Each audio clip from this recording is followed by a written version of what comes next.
Hey, Team Absolution fans, it's the captain here, along with Ryan the Doombringer Griffin and the Sixth Ranger himself. As always, we're going to start at 3. I've actually gone live earlier than usual because I want to start promptly today at 7:30. So if you got any friends that are waiting for this to get started, go ahead and bring them in, and we're going to jump straight into it at 7:30. So about 2 minutes. So people waiting in the post view.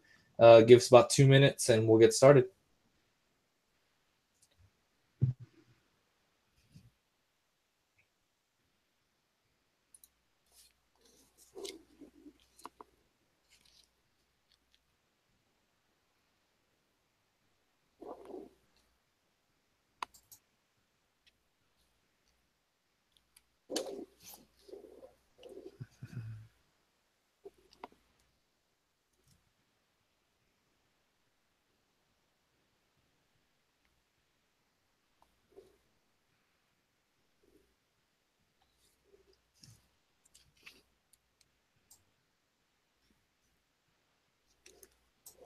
Oh, Ryan, make sure you get the spoilers on for obvious reasons.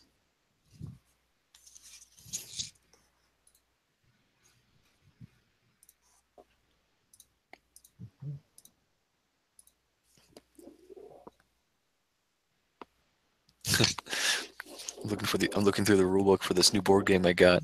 It's got game components listed: 5 animal companion cards, 4 dog/cat, 1 platypus. I think I'm gonna like this game.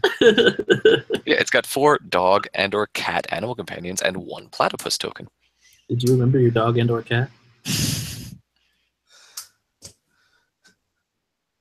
Do I get to choose? I hope the game allows me to choose. Apparently, it says when you're playing a game, whoever lost the previous game gets to choose the platypus token if they want. Is the platypus token good for some reason? I don't know. I haven't looked at the token itself yet. No, I see. I assume there's a bonus with it or something. Yeah, it must be. All right, everybody. It is 7:30. It's about 2 minutes in. Welcome to Damage Check. Before I get through introductions, I do want to make a little more somber note. For those of you who have been watching the news and covering, Texas is underwater. And that's I'm always a guy to break serious situations with humor, so that's why I made that little joke there about that it's underwater, but it's actually underwater. I hope that if anyone is out there, make sure that you if you can, donate what you can to the Red Cross. They're definitely going to need some support out there. I'm sure there's a bunch of Vanguard players out there. We know one in particular. I'm going to let Ryan talk about that a little bit, but just stay safe if you're in Texas. If you've gotten out of there, I'm glad that you're safe. There's a world outside of card games, and there's a lot of people.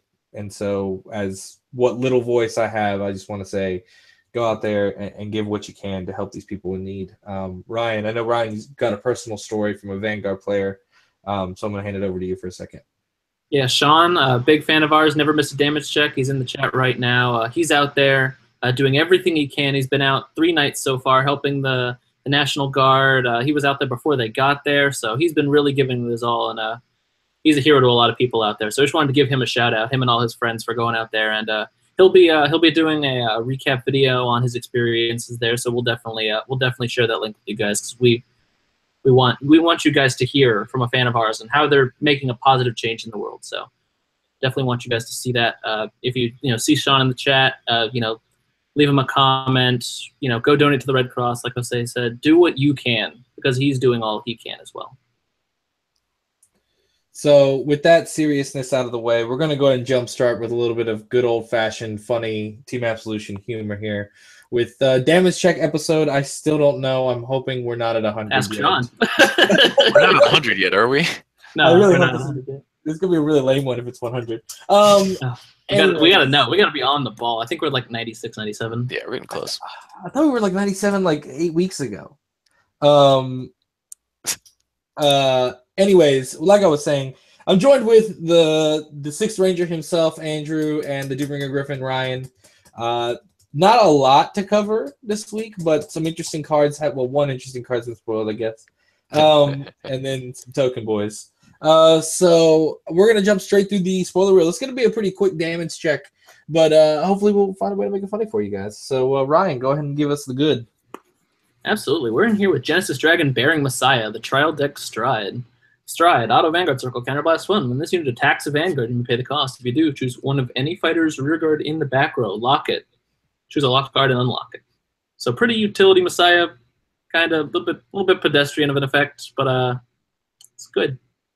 It's not bad. If deleters don't get a first stride, I'd run this in deleters.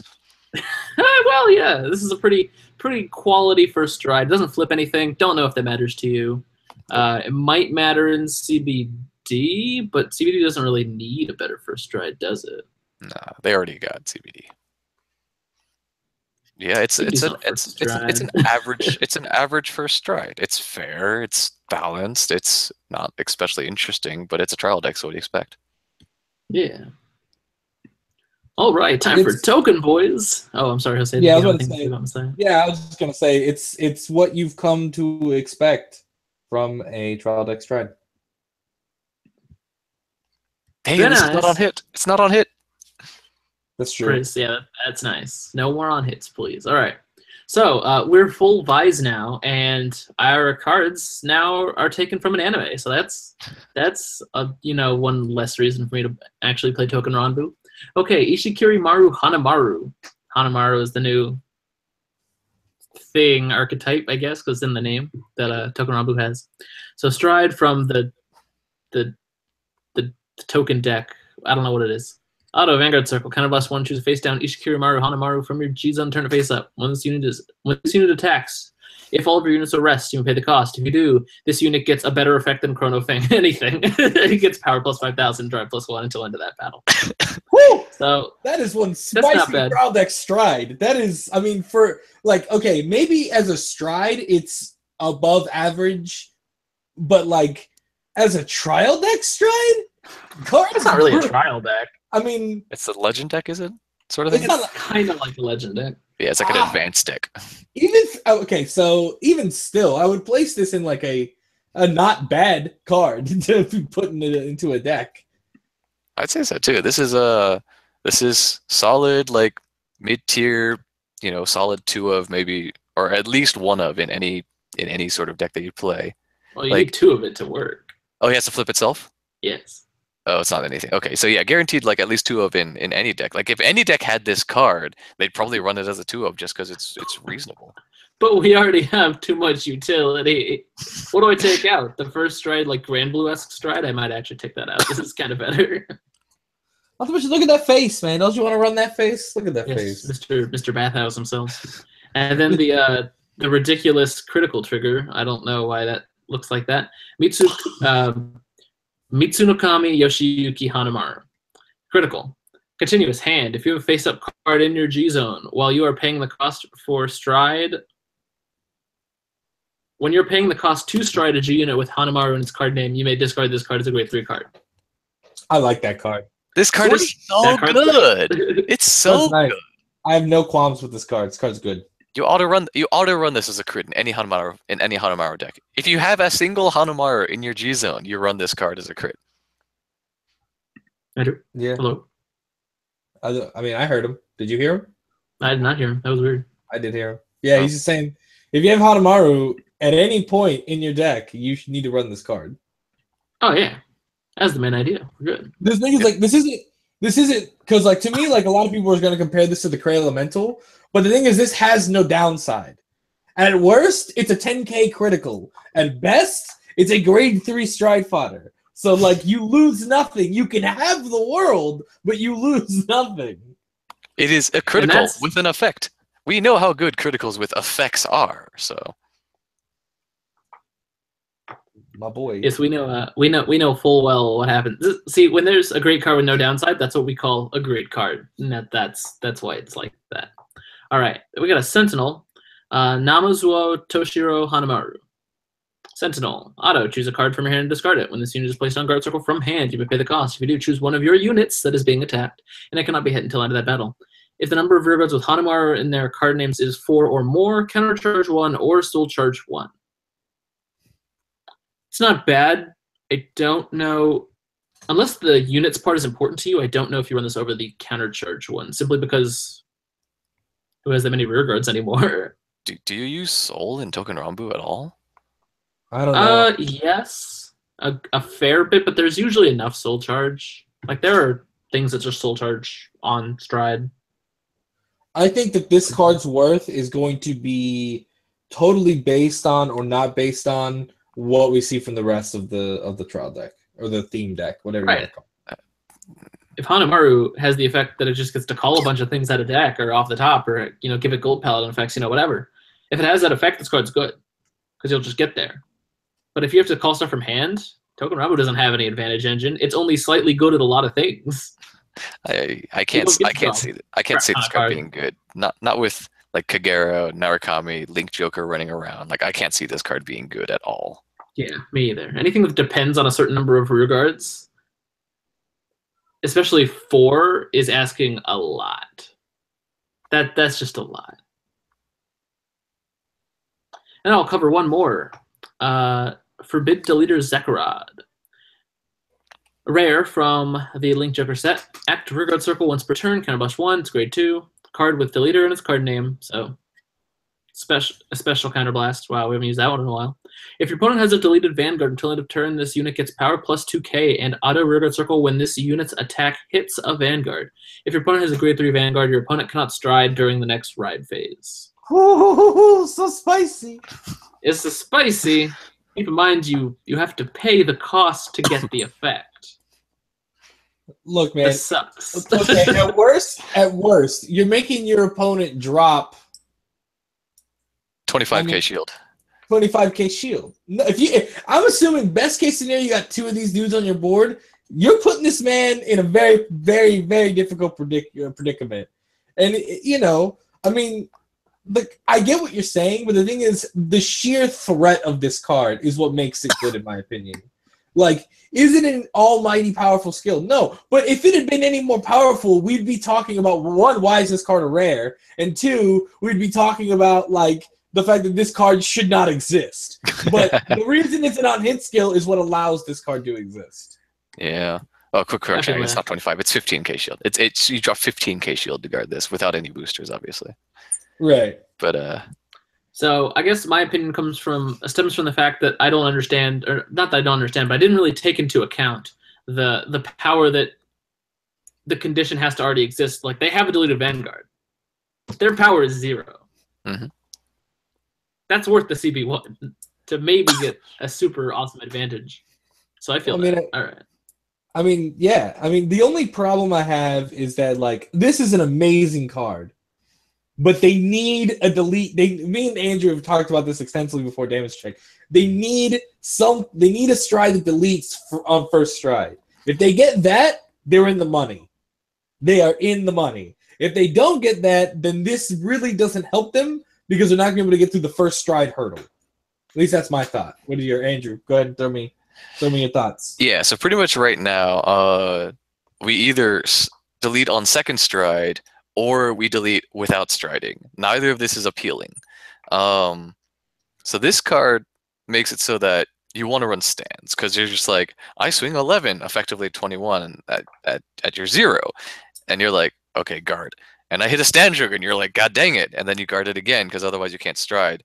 Because stride is what, stride is obviously what keeps deleters even just completely out of the meta right now. I disagree with Jose. I don't think this is an amazing card. It's good. It's very scary. You'll never want to let this live on the field for more than 1 turn. If you're Kagero, you will denial Griffin this every single game. But the whole point of, like, you have to CB1 to activate an on hit on one of your rear guards, and you only do it for one of your rears. You have to counterblast another one if you have 2, which is probably what you want to do. And it's just like, why does it cost so much? It's because right now our options to delete are counterblast 2, sack a dude. So this is counterblast 3 to get his effect, or it's like Grayon, Soul Blast 1, or with the Stride Igor, just counterblast 1, sack a dude. So it's minimum counterblast 2 at this point. to get the effect onto him, and it's just really expensive. Especially if you want to do this multiple turns, which you'll have to do if you want to win this game. It's going to depend on the rest of the support. I agree with a lot of what Andrew's saying. I'm not disagreeing with that. One, let's not forget that this probably isn't the only deleter card in the set. That's why I'm saying that this is a scary card. Absolutely. This is their rare. I think that they will get something higher than a rare, and I think it's going to. That I can agree with. And I think it's going to be along these lines, and it's going to help this card because that's kind of how they do things. Like we saw some of the nice. When we first saw the what was his name? The Shadow Paladin dude in the last in set 12. Drag Strider? Cleric Sword. And then we saw some grade 2s that we were like, oh, we can see how this all comes together. We're going to see how this comes together once we get the other thing. That's number one, why I think it's scary. But two, you put your opponent with this card and any deleting Vanguard, you basically will define how that turn will go. Because the minute you counterblast and give that grade 2 the skill, he has to react to that hit. You're either going to see 2 cards go away from his hand, you're going to see a heal go away from his hand, or you're going to see Denial Griffin, which also is a heal. So it's you know exactly what's going to happen. You take all mystery away from your opponent. There's nothing he's going to do that's going to surprise you. Because if you have a board with a deleted with your deleted opponent, and you have your Vanguard and 2 of these guys, you've guaranteed either 2 to 4 cards out of his hand, and your Vanguard's probably going to hit because he's not going to take the time to actually guard that. And that's my thought. That's why it's scary, because it takes, I like when combos, or when the idea of combos take, I don't want to say chance, but it makes your opponent, you know exactly how that turn will go the minute you counterblast. You know exactly what his options are, and there's nothing you can do that can really surprise you. And to me that's I like that. I like that. I like that type of play. So that's my thought there. Well, all right. Well, that pretty much concludes our spoiler reel. Nothing after him. So I do want to cover something one last. This is more news related, and this is important because a lot of people have been talking about it, and this only affects their ride phase. So you could, it's impossible, but you could theoretically sea breeze your way out of this. You can't actually. There's no G2s that delete. Yeah, that's what I'm saying. But I'm saying that the skill of Sea Breeze can still be resolved, because it's not you cannot stride. It's you cannot stride on the ride phase. Yeah. So anytime after the ride phase, you're fine. Yeah, like so. Dimension Police, you can stride with your little grade 0 there. It doesn't restrict that. Yeah, the Diehawk. You can stride with that. That's not a problem.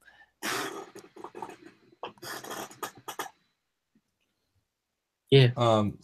So you're fine, and then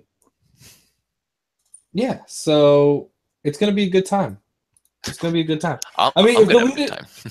If the leaders get some good stuff, I think this will make it greater. But I mean, the point is that like this card actually made me want to talk about the leaders for a while. And in and of itself, that should be a win for deleters, because I really didn't think in this entire set we would actually have a conversation about deleters. And look at us now. We're already having a conversation about them. Oh, come on. I've been hype about deleters since the Link Joker set was announced. Yeah, but that's because you play deleters. The rest of humanity doesn't. No one else cares. So there really isn't much else in terms of news per se. Unless I've skipped over something, Ryan. I don't believe so. Should be actually pretty current on news, which just kind of brings us to our topic, which is a little newsworthy, I suppose. Yeah.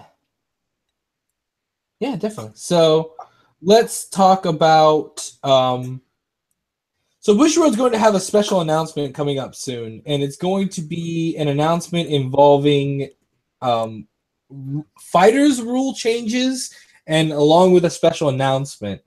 Now, these type of events, these type of things usually predict, the last time I remember is the revealing of G guards and the G expanse. is the last time I remember us having a discussion like. Oh no, actually, when we talked about GP8s, that was probably the last time they had like a big discussion about it.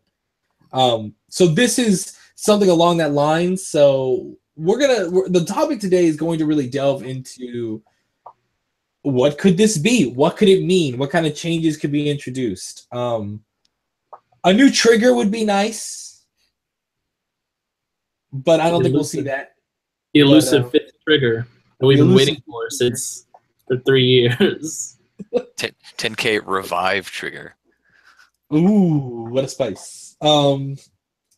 So let's see. What do you guys think? Let's open it up here. So Ryan, what's next? What do you think's next in the game of Vanguard?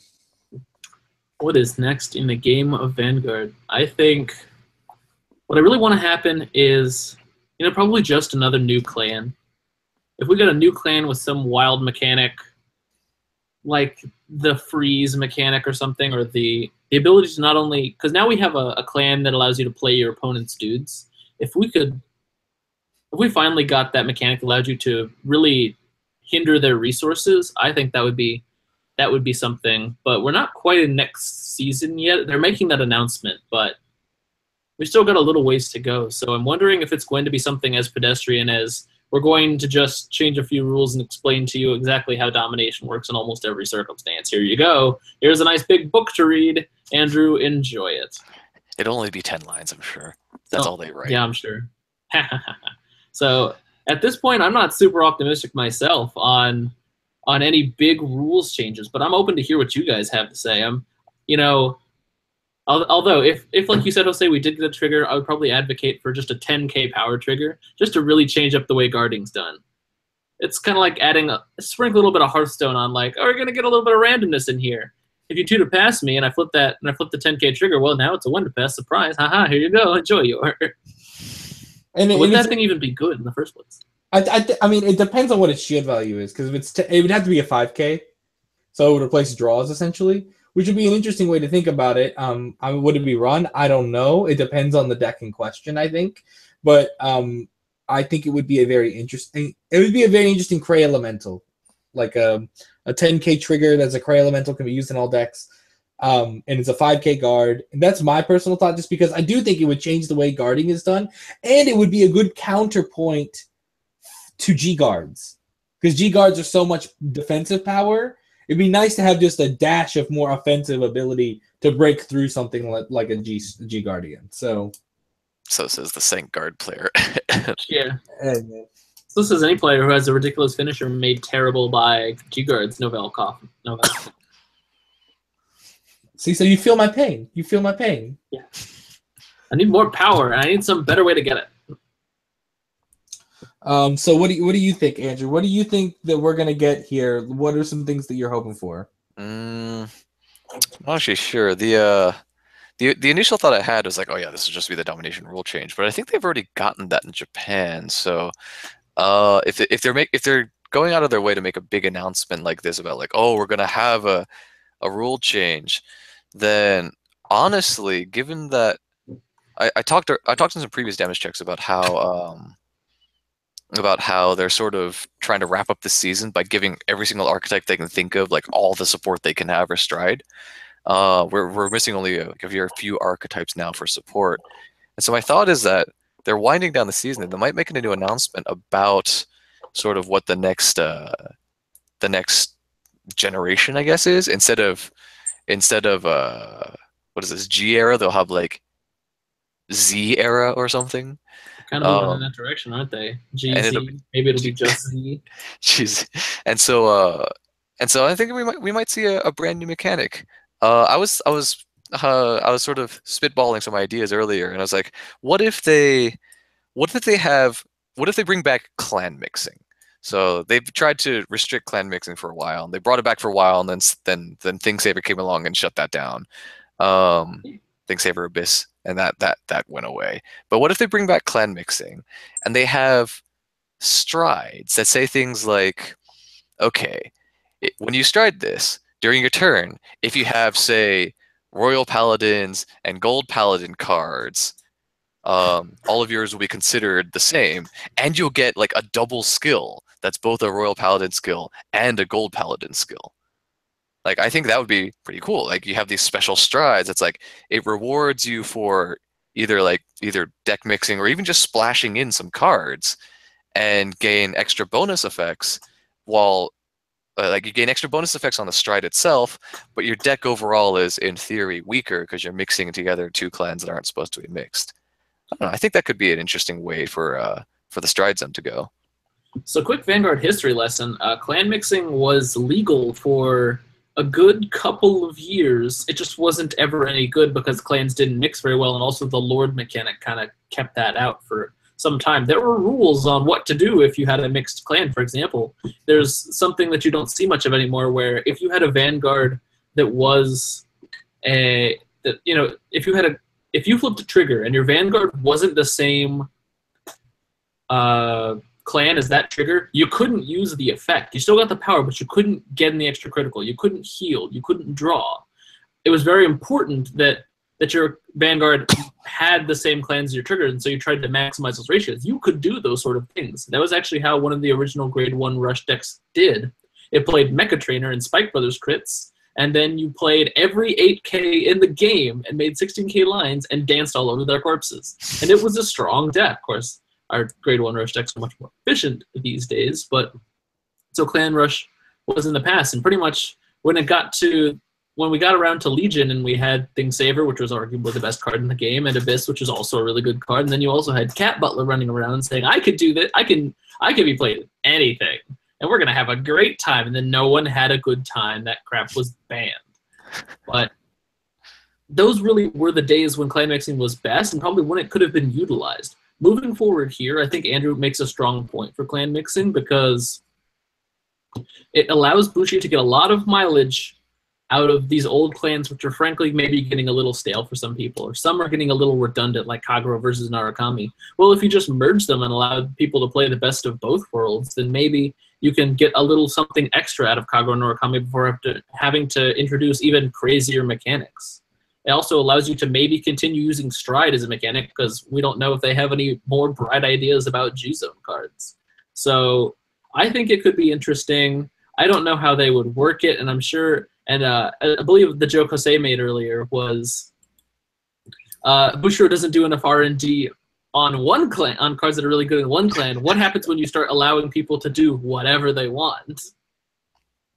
Yeah, I don't think that'll ever happen, but just because, like I said, I just don't think that they have sat down and thought about... One, like, we can't even get on board with the idea of maybe cutting Legacy out, and, like, when we talked about, this would be, when it was a good time, like, let's go ahead and, like, just do the G era to get rid of a lot of these old design issues, like Laurel, and, like, cards that, like, just that in the time that they were designed, sure, they were fine, but as the game ramped up, these cards came out of the woodwork and became very stupid.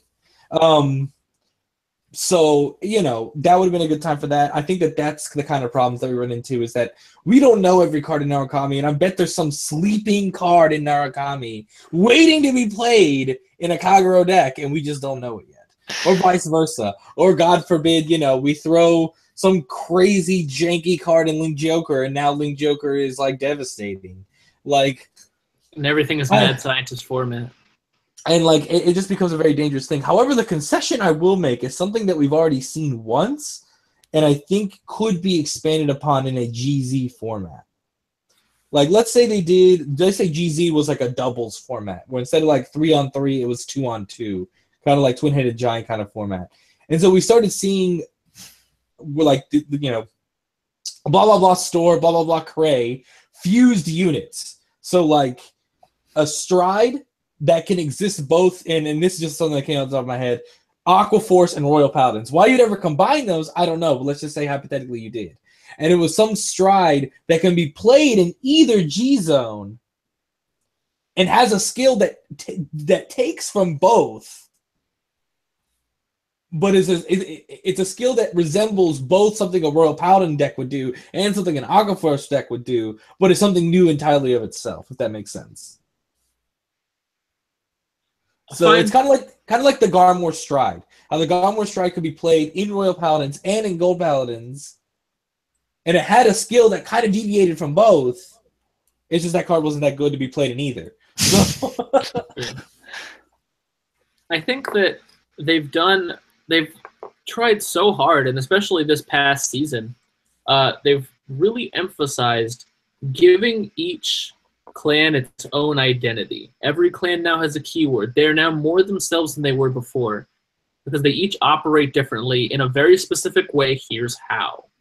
That's kind of what they were doing. So unless mechanics really do work together or the clans are very similar, I do have a hard time believing that they would go outside of, let's say, their own nations, as typically things in their own nations do similar things for similar reasons. Or, well, that's not entirely true, especially Dark Zone, which does very, very different things. But I do see them having a lot of difficulty merging clans in a, I will call it a haphazard way.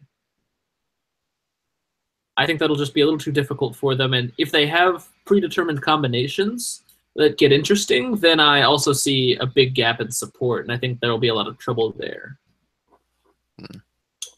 No, I can definitely understand that. So my next question is, let's talk about what do you think is the craziest thing they could announce? I think Andrew already covered his with clan mixing, because I think that's absurd. But Ryan, what's the craziest thing they could announce? What's something that it would just like, you'd be like, wait, what? And that would change your entire way you think about the game. Or not even think about it, but like, you know, would require an immediate reaction from us, I guess, is what I'm saying. I think the craziest thing they could do is change the format. I think you hinted at it earlier. What if this is finally the time for G era to happen, where all old cards are now gone? I think it would be unexpected just because we've been expecting it for so long. And now is actually an okay time now that almost everything's getting support. They're catching everything up. Everyone has their own new archetypes, their own new keywords. What if this is what they've been building up to, and now all our old cards, our Neo Flames, our Dotes, our everything from the old days is now gone, up in smoke. Bye, deleters. So, I think while it may not be the craziest thing they could do, and I don't really know what that would be besides, you know, a meme answer like G-Zone to 32, have a good time, guys. Have all of the toolboxing in the world. I think that's probably the most realistic, but also the craziest thing that they'd announce is finally go through with that plan we thought they were going through with a long, long time ago. No, I can agree with that. I think that would be pretty crazy. My crazy prediction is, and I've been keeping this from the friendos because I wanted to see their thoughts in all natural. My thought is, what if Bushiroad went up when they do their meeting and they just said, okay, we're changing the game up, and we're like, oh my god. And they're like, one, we're doing a best 2 out of 3 format. So they announced that the official format will be best 2 out of 3 going forward. And they said 15 card side deck. And that includes the G zone. So you can trade out cards in your G zone and you can trade out cards in your deck. Well, I want that would be the most. I don't think it would happen, but that would be the coolest thing to me, and it would be the most interesting because I think so many decks are just a few cards away from being incredibly versatile. So it's like, I think that matchups would be a lot easier because there would never be a full definitive winner. Like, so let's say Royals plays up against Link Joker. Game 1, oh, they're going to destroy me because I wasn't expecting it. But game 2, I can tech in Alfred, I can tech in my out, and I can see if I can come out the smart of the game 2. But then he gets to tech in, Freeze Ray. So I'm still kind of screwed regardless if I have the Alfred or not, because when I deal him damage, he's going to lock my dude. So, you see, I think that opens up a lot of play there. So I wanted to think, what do you guys thought of my crazy idea there? I mean, I would absolutely love a sideboard. I think that's an easy way to becoming a really competitive game, if never at all, for any reason. I think that it's generally a pretty good idea. It does certainly complicate the game more, and probably that's why there would be fighters rules updates, so you're right about that. But I think it's a good way to allow players greater options. Like you said, Royals into Link Joker, well, you pretty much know how this is going to go, unless you can tech in Transmigratory Dragon. the Alpha Dragon Stride thing. I think it would be a good direction. I think it would require an immediate reaction from us, and I think that's a good place to take the game. I think that's kind of what we've been looking forward to competitively for a while. I like the idea of a sideboard too. The only change I'll probably make is that the G zone is already like a really versatile space as it is. Like I know some clans, like Shadow Paladins, think that 16 spaces is too little, which it might be. But like part of building the G zone is the fact that you can only put so many cards into your G zone to cover like the versatile options that your deck itself won't cover, and that's what the G zone was intended for. I think that restricting the sideboard to just the main deck might be something more along if Bushi goes with this sort of idea, it might be more along the lines of what they end up going with. I really like the idea of being like, okay, so you start with a deck with like a bunch of crits, and then you run into a deck that can recycle all of the perfect cards, and you're like, all right, switch the stands, let's go. And you completely change your deck up. And then your opponent's like, well, these perfect cards are useless now. So it allows you to change, it not only allows you to change your deck and your tech options, but allows you to change your, even your play style for your deck between games if you so need to. Like if your only weakness is a deck that can always guard your Vanguard, then you switch your deck specifically for the matchup into a deck that doesn't care if they only guard your Vanguard or whatever. And then it just allows for clans to get better matchups that would otherwise have been just sort of auto losses. Like against Link Joker, for example. That's an auto loss for a lot of clans. And if they know they're going up against it, they can start teching in like, pokers, the 4 Earth Elemental pokers. Yeah. Yeah. So I could see it. Or I mean, Aquaforce versus Kagero is another matchup where it's like it's very tough for an Aquaforce player to overcome against a Kagero player because he's just gonna burn all his dudes to the ground. But let me just tech in all these resist dudes and let me see what he can do now. You know what I mean? Let me try to dig my way out of this grave I've so found myself in. Exactly. Everyone can just run their resist units that maybe aren't so great in certain matchups but are really good against Kagero. I think one thing about this game is you have to put the fact is you have to put your answers in your main deck kind of just makes for a worse game. Like Bushiro designs the cards to work by themselves in a very specific way. So if you have to run resist units, like some people don't enjoy playing resist units in Bermuda. I think it's a good idea because Kagero is a really hard matchup for them, and if it's popular, you almost have to run them. But Andrew, do you prefer running resist units in let's say prisms? In prisms, do you like to run the resist units? Of course not. They're not prisms. You don't want to run those. And in the majority of matchups, you probably you won't get the value out of that card simply because, well, it's resist. That's nice in case they have a retire effect. And you'll really appreciate it in specifically those matches. But you almost have to run it just so you don't get burned, literally. I think it's a great idea for matchups specifically like that. Jose, tell me about your sideboard. Tell me about why you would like a sideboard. Well, I mean, for a lot of the one, because I played Royal Paladins and Link Joker just hurts my life. But outside of that, something that always bothers me, I guess, is that every time we've ever talked about a Cray Elemental, I just realized that my amiibos are backwards, by the way. Anyways, every time that we see a new Cray Elemental announced in any form, I always read its skill and I'm like, well, this is interesting. Too bad, like, I'll never run it because it's a tech card. Almost all Cray Elementals are tech cards, which is great. And they make perfect, I mean, someone said, like, Cray Elementals have side deck-issues effects. Exactly. They do. They have an effect that they're all system down. Like, yes, you'd put them in your sideboard, but you never run them in real life. Like, no one's going into a tournament like no. I'm maining 3 system downs, and that's just how it's gonna be. Like, no, nobody wants to do that. You want to tech in your outs. And to me, like, that's what I'm saying. Like, some decks have been forced to run poker because it's their only way to succeed at all, but it really sacrifices their overall play in the game. Whereas if they could just tech in poker when they needed poker, they'd be a lot happier players. And I think the truth is with a lot of Cray Elementals, that is the case.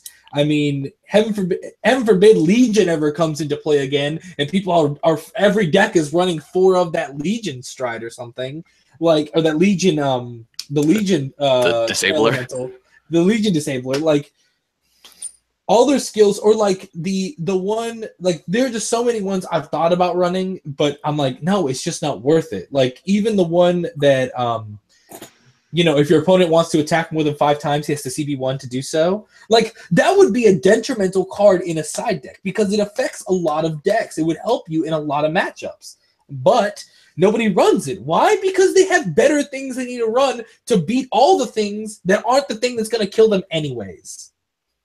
Exactly, and a lot of matchups that you'll run into, and of course one of the issues Bushiroad may take with that sentiment is, but you didn't make that choice in the main deck. Why would you make it in the sideboard? Because when you run into a nuanced matchup, you realize, oh, this card sucks. I'm going to put in a better card. That's what you do. Is you look through your deck and you're like, let's see, I don't want that. I want this instead right now.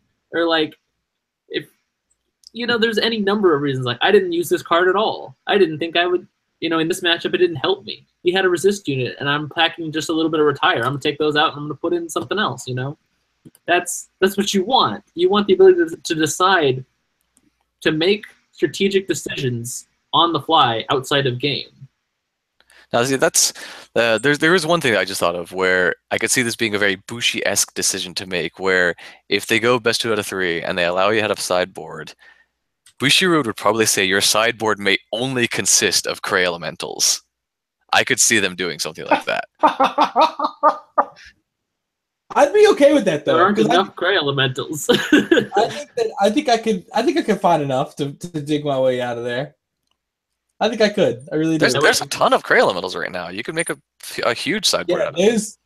There was a metric for Garuro. Ton of them. Time to check in my Garuros. I need to stride, boys. I just think, like, looking at all the ones that I can see right now, like, there's just so many. There's just so many. Though, to be in my defense, and the grade 4s, I really wouldn't recommend running. But I mean, even Twitter run.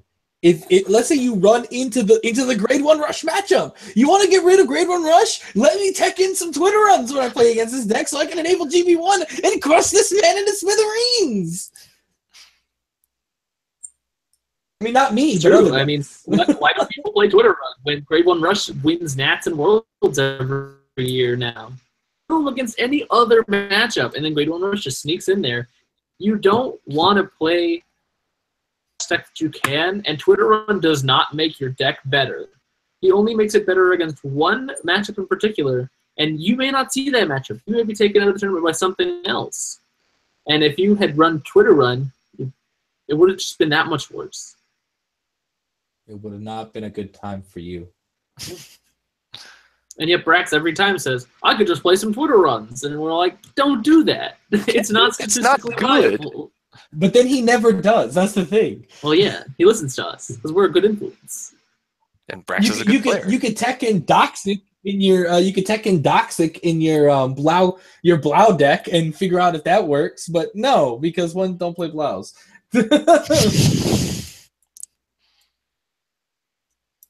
It's just I'm thinking of a lot of like different situations where these I mean, we already talked about them. Twitter run. I don't think there's ever a situation where I'd want to tech in Garoro, but I mean, sure, why not?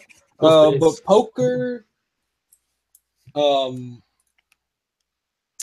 poker, Twitter run. These are all cards that, in my opinion, I could see totally seeing played. The one that you have to pay a cost to attack more than 5 times. I think that's a great card. I think it's a very detrimental card to a lot of people. Yeah, too bad it's on play Counterblast 1.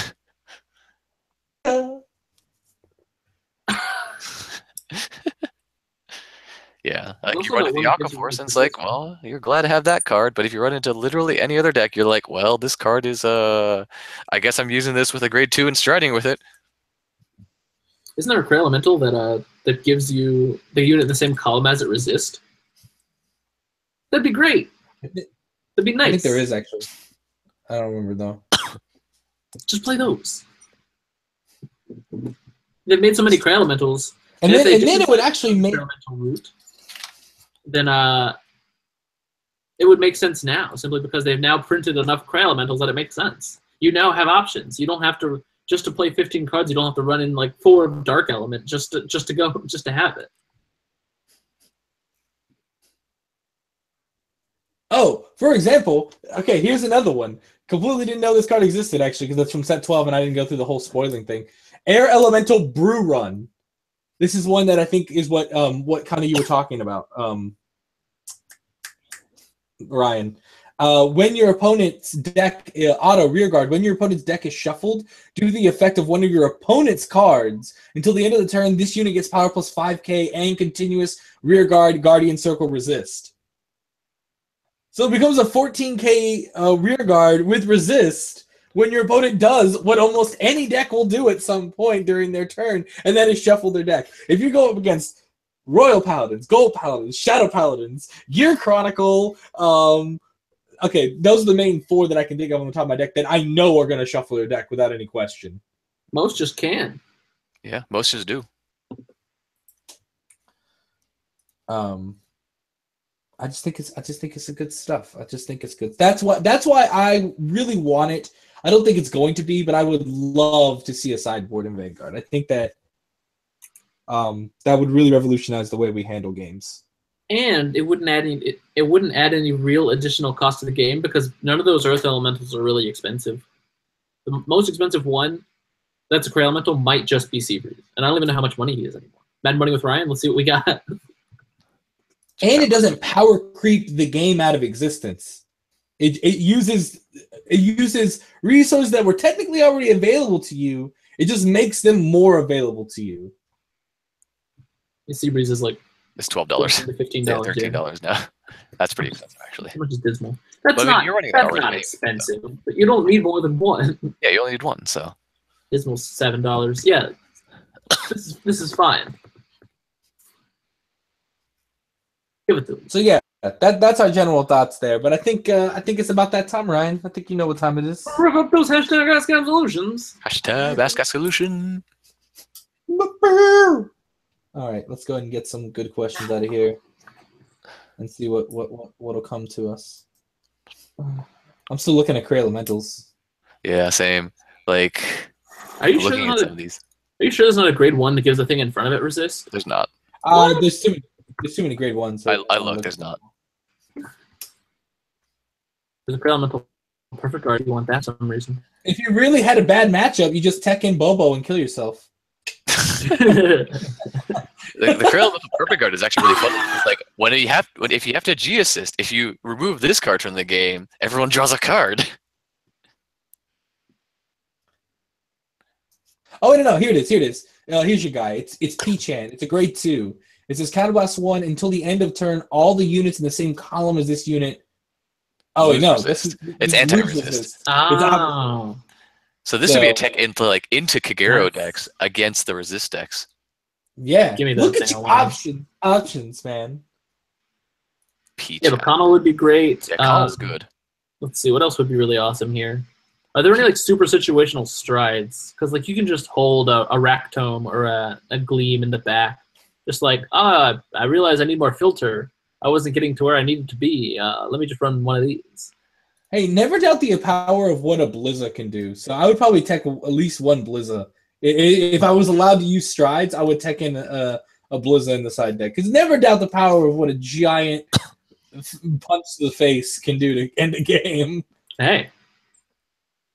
It's worth it. Might as well. It's like, here's plus 45 to your face.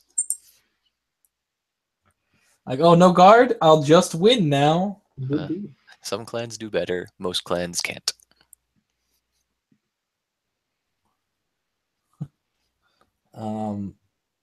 Interesting if you wanted to use like limit break skills and you wanted to tech out that go faster to find dudes. I don't know. I'm just thinking.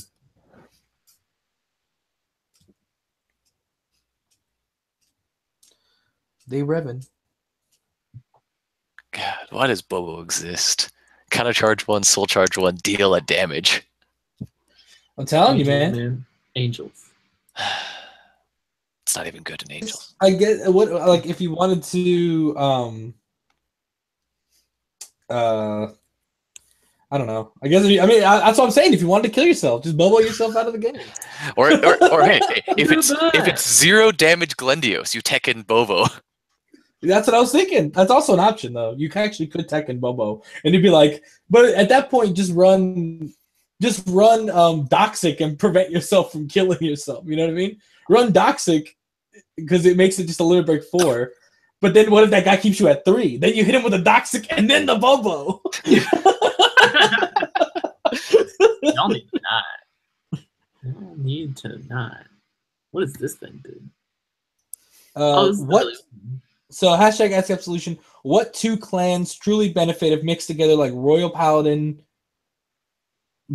Brave, and OTT Oracle, so that you can use both skills? No, that's a horrible mix. You will never use both skills. You'll never use Brave. I would never use Brave. Yeah, those are literally opposite skills. What 2 clans would truly benefit if mixed together? I think Wave and Royal Paladins really do well together, because Royal Paladins can also get a bunch of attacks off, but they're not losing power through Tidal Assault. Like Tidal Assault's not losing any. Like the way they get more attacks is by just calling more dudes from the out of the deck. So, you know what would be good then? Gold Paladin and Aqua Force. So you're Gold Paladin, and you keep calling cards like off the top, right? They gain power, attack some more, call another card from the top, attack some more. So call Tidal off the top. Instead of having to like counterblast every time, because Gold Paladin does, or Royal Paladin does the counterblast, but Gold's is like, well, I'll just call stuff for free. Thanks. Oh, okay. No, I just read the most broken one. I take it all back. Nova Grappler Scent Guard. That's the dream. That's the dream right there. Oh, can we not? Nova Scent Guard. Can we not? That's scary, man. Imagine a Sedanza that already starts with plus 9k. That's not okay. That's not okay. That's not okay. Battle Sisters isn't even okay, and that's super not okay. All right, so Ryan, how are Dark Irregulars right now? Mainly Sherrod. It's viable. Right now, Blade Wings are probably the build of choice, just because granted, they're a very make it or break it kind of archetype, but they're really good. They're up at the top tables. When it works, it works. Sherrod has topped once in Japan since it came out. It's not bad. I wouldn't count it out. So it's pretty good. There's actually a deck list in our Discord if you wanna join that and come see it. Mm-hmm. The way I'd put it is that Sherrod is a solid mid-range deck in a format that has like 3 overpowered mid-range decks, so it doesn't work. The reason Blade Wings is seeing prominence is because it is essentially an OTK deck. It aims to kill you on first stride, like Sank Guard. So, but with more power than Sank Guard, but a lot less consistency. And so that's why you'll see Blade Wings a lot, because recent support gave them a little more consistency. Sherrod is good, it's just not broken, and that's why it doesn't see play in the meta. And just because I know you guys are complainers, there are no OTKs in Vanguard. No one's taking you from 0 to 6. We know. Blade Wings can take you from 0 to 6. Oh, they can. Yes, they can. But we're not going to do that. That's illogical. They're going to be at least 2 damage. Yeah, got to soften them up a little first before you hit them for half their life. Well, there's no OTK in Vanguard because you can't kill anybody at grade 1. Like at grade 1, the first time you... You're thinking an FTK. Oh, yes, yeah, I am thinking FTK. My bad. Yeah. Anything in TikTok looker. Well, you're not wrong. But Jose Gantz a lot. Hey, man, I love Gantz too. Gantz is my boy. I already got my 2. Speaking of, completely unrelated, Set 11 is incredibly popular right now. Make sure that you go out and get what you need now. The UK's already sold out of like boxes. I don't think the US will be very far behind in that. And more importantly, cards, I think we're going to see a serious spike in this set. I think cards are going to be very value. Thank God I got my Ganses and my Liens and my Lus. And I think that's all I needed, actually. I don't play any of these clans. Yeah, and just so you know, I mean, they granted, I wouldn't call them pre-order prices, but they're pre-release prices. Ganselot's market price on TCG Player is $40 for the regular one. Ziegenberg's up to 17. Cohen's up to 12. Avenir Phoenix is, I think, 5 last time I saw him. I don't really know why he's not more expensive, but that's how Do you expensive he think is. Gancelot is $40 right now? Market price on Yeah. TCG Player for Gancelot is $40. I have made my money back on the Ganses alone. Like minus, how much is Leanne? Have you checked Leanne recently? Because I'm curious. Because I think I'll Leanne do is that. gonna see a very like interesting spike. Well, because I got my Leannes for like dirt cheap. What'd you get So, them for, like $2? less? I got them for like 125. They are currently 7. Oh, So keep in mind, this is very low supply. So I don't know if these prices will change, but they will more than likely be the base for what prices become. They won't differ much unless the supply is just absolutely ridiculous. And even then, that's not how the TCG Player secondary market works. It should be, but it really isn't. They just kind of sell at whatever price they see, and people just buy it because they assume that's the lowest price. They'll just go like, oh, $6 lower than $7, when in reality it should be a $3 card. So that's your mad money today. We're all going to, everything's going exactly as planned, and I don't know why Ideal 808 gave us amazing prices. Thank you, They Ideal on my 808. orders. That was very nice of them. I owe you my life. Wait, when does that set drop? Is it this weekend or next weekend? Tomorrow. yeah. Tomorrow. Next week I shall have my cardos. Yes. So hashtag In ask 4 Absolution. Oh, so this one I'm gonna give to Andrew actually. So Andrew's gonna be the only one to answer this question. Right. Why do you think skill heals weren't continued into regular sets like G Guardians? So like the heals will skills. There's a very easy answer to this, and that's because they can only give so many effects to heals because everyone has to run heals, right? Like it's guaranteed. And if they give too many good effects to heals, then first off, they're too good, and B, there becomes like no choice. Like you absolutely have to run these heals now. And Bushi doesn't like that. They're like, okay, here's like some double R crit triggers that you'd run in like specific archetypes, but they don't like making cards that like you must run these heals. And surprisingly, now that we have like when this is discarded for a G guard gain effect, like most of them weren't good. And I think Bushiroad is really leery about giving heals with effects that were too good. Like the best one they gave was something like Dark Irregulars, where it's like when you use this to get the G guard, you put it into your soul, and that was already pretty good. I think they're just really leery of giving heals too many good effects. They made them very bland and utility heavy. Yeah, and most of the utility is not good. I could see them printing more, so like swapping the skills around.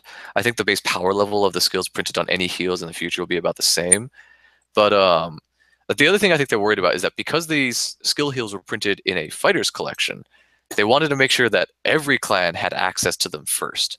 So that if they print more, they need to make sure to keep printing them so that every clan gets them, or else you're just going to have the issue of either one clan gets them and they're absurdly overpowered and they dominate the meta because they have these heals, or they're bland and underpowered and nobody runs them because they're boring and there was no point in printing them in the first place. That's how I see it. Nice.